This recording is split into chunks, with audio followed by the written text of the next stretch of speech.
Today we are going to talk once again about the Sapphire Princess until we hear how things are going on her next voyage. We've got big updates coming out from Holland America today. Carnival Corporation, talk about Starlink everywhere, as well as an announcement from Carnival Cruise Line. So let's go ahead and get started.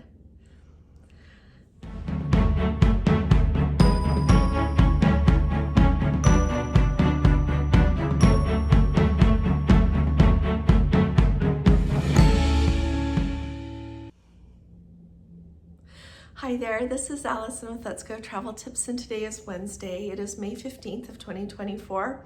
And two notes for you. If you happen to want to come with us on our Eclipse Group Cruise that is going to sail on the Sky Princess on April 8th, round trip of 2026, round trip from Southampton there, 14 nights, and you happen to be elite and you have not sent me an email, will you please send it to me today?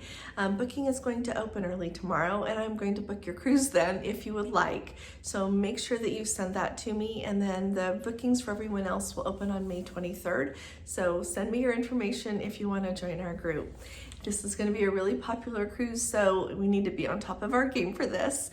Now, let's talk about the Sapphire Princess for just a minute. The Sapphire Princess, I've been talking to you about the last few days, and you know what? Generally, I am pretty good about letting comments go that upset me. I just generally try to let them go, but today I wanted to talk to you, and I want to present a situation to you, and you can let me know what you would prefer. So the Sapphire Princess developed propulsion problems. They were late coming into Vancouver, and they clearly thought that they could repair the problem. So everyone embarked for that next cruise that was set to set sail last Saturday, May 11th, and in the end, they were not able to fix the ship to sail at the speed that they were expecting to be able to sail. Now, what would you rather do? So tell me in the comments, would you rather them, if you were on that ship, would you rather have them disembark and say, go home, we're not going to take you anywhere in Alaska because we're going to have to miss some ports if we're going to go? Or would you rather have them take you on the cruise that they are doing right now to take you to the places that they can actually get to and take you there and make it up to Whittier on time? So which would you rather do? I always look at the whole picture when I talk to you about things. I look at it from the cruise line standpoint, and even more so from the cruise passenger standpoint, because that's what I am. I'm the cruise passenger. And so I see both sides. I understand completely trying to get something fixed. I know that dry docks, which Sapphire Princess's last dry dock was in April of 2023, so just over a year ago. Those are scheduled years in advance. And if something happens with your ship, it's not like a mechanic thing like we do with our car. You go take it there, and then they fix it and you pick it up the next day or whatever. It is much more involved. So that's why they can do a lot of repairs as they go. And so let me know, what would you rather have them do? Because they were really clearly faced with a situation, and the people that have replied to me or sent me emails who are actually on board right now are making the best of the situation. They're looking for the silver lining.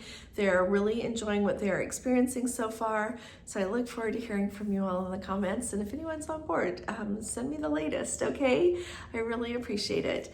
Now, and along with that, if you missed my video yesterday, Princess is refunding 75% of their cruise fare. They are giving them a 75% future cruise credit. So for the people that saved up for this, they can go again like next year. I think of next year because I think of how vacation time often works. But if you can find a sailing later this year, you can go again. So just putting all of that out there for you. Alrighty, the exciting news that we've got out from Holland America is that the bookings have opened for their 2026 World Cruise. That's a really exciting World Cruise because it is going to sail January 4th of 2026 round trip from Fort Lauderdale. So you're going to be able to go to like 48 different ports in 25 countries round trip from Fort Lauderdale. I think that's amazing. What a wonderful way to travel. In addition to that, they have also announced, it's not ready to book yet as far as I can see, but they have announced their Grand Australia and New Zealand Highlights cruise that will be sailing on that same date, January 4th, 2026, round trip out of San Diego. The really cool thing about that is they've got like 6 overnight stays. They've got lots of late night stays, which they also do on the World Cruise, but this is not as long as a World Cruise. And so I wanted to let you know it's the Zandam that will be sailing the Australia and New Zealand cruise, and it's the Volendam that will be doing the World Cruise. When you look at that Grand Australia and New Zealand Highlights cruise, a couple of things really stood out to me, and one of them is if the Great Barrier Reef is on your bucket list, they are going to spend 2 days in the Great Barrier Reef. They are going to visit the Ribbon Reef region and the Far North region. And so I looked those up on the map, and it's going to be fantastic. It's going to be absolutely wonderful. They're also going to be visiting places, like I said, in New Zealand. So if New Zealand and Australia have been on your bucket list, as well as some stops in Tahiti and other places in the South Pacific, this is really worth a second look. On both of these cruises, I took some group space. What that means is Gordon and I were not able to go on these, but it will keep the price so that you can have it as it's being released. And so if you want to book it later, let me know, because I'll have the better price, because those are always really popular. They always go up. And so let me know, as well as you'll get some onboard credit. Holland America does have some early booking perks. They are a little bit ambiguous in how they explain them, but do know that if you want the early booking perks, you've got a long time to think about this. In the press release, it says that you just need to book by June 12th of 2025 in order to get those perks. Onboard credit, $500 flight credit if you book your flights with Flight Ease, which is Holland America's flight program. So there are a lot of cool things you should look up if you're going to do that, or if you want to book it, let me know and I'll help you with those, okay? But I'm really excited. I love how much the world is open, and it seems to be opening even more for those of us who like to cruise. And then we have an update, 2 updates actually, one from Carnival Corporation and one from Carnival Cruise Line.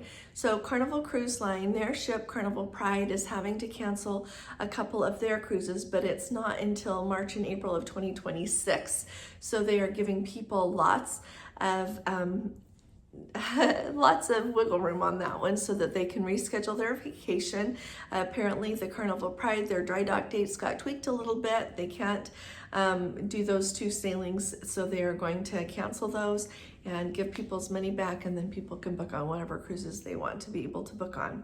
And the other update, Carnival Corporation, and this is a really big deal. I would say that this is a milestone. Carnival Corporation has just announced, and remember, Carnival Corporation holds 9 different cruise lines. On all ships, in all of their fleets, and all of the cruise lines, they now have Starlink on board. And to me, that is a really big deal, because you think of being here in 2024 and how much we all use Wi-Fi, how much we rely on it, even if it's just to stay in touch with family, if it's not to work, even more so if you work using Wi-Fi. It is a really big deal, and I think it's amazing that on all of their cruise ships now, they have got Starlink. So if you're not familiar with Starlink, Starlink was a huge step forward for Wi-Fi on board of cruise ships when it came out and became available to cruise ships. It's made a really big difference in how much Wi-Fi we can access, the areas of the world that we can access Wi-Fi, and how fast the speeds that you can get with that Wi-Fi. It is still remote here and there, places in the world, but I really do think that it's up and coming. You look at what the goals of Starlink are, and it only looks better and better for cruise lines. So let me know how much you use the Wi-Fi, and if you don't use the Wi-Fi. I know some people get on board, they put their phone in the safe, and they don't look at it again the whole trip. So let me know what you use Wi-Fi for, and if this makes a big difference to you. So thank you all for joining me here today. It's really nice to be with you. I'll see you all here again tomorrow, and I'll be talking to you all again really soon. You all take really good care. God bless you. Love you. Bye-bye.